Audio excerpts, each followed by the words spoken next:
So I wasn't all that familiar with this story. It's funny hearing some people talk about it and saying, like, it's a pretty well-known story. Yeah. What was your first encounter with kind of the story behind this, and where did your research kind of lead you once you went down the rabbit hole?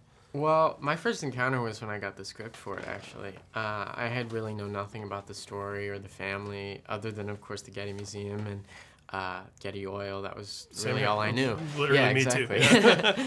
And then once I read the script, I was fascinated by it. And then once I got the role, I did as much research as I could, and I just read up. It's such a fascinating story, and the family, and really all of the characters in the family, and of course, you know, Fletcher Chase, Mark Wahlberg's character, and even the guys who kidnapped Paul.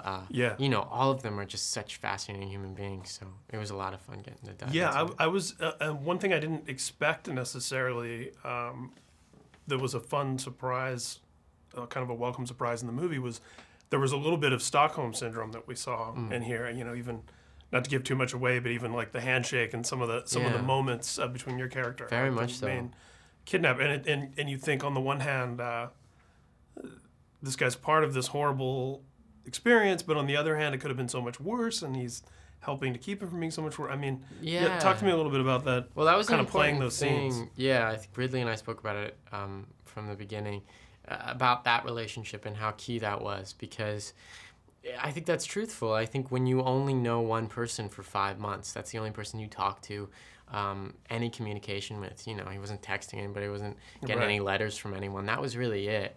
I think, of course, and then I think for Romain, who played that character so brilliantly, Cinquanta, you know, he as well starts to really feel awful for this person who, you know, hasn't really done anything. My character hasn't done anything, and yet he has to go through so much suffering and pain, and they're both really fighting for their lives in very, very different ways throughout the film, and I think that's really what connects them. Did you read much about what became of your character after all these events? Yeah, I mean, I read about his whole life, and I think it was important for me to know as much before the event as it was to know after, and to see, you know, how that event affected the rest of his life. And unfortunately, you know, he had a pretty tragic life in that when he was 23, I believe, he overdosed and was a quadriplegic for the rest of his life until he died a few years ago. So, you know, he had an extraordinary life in a lot of ways, but also a pretty tragic one.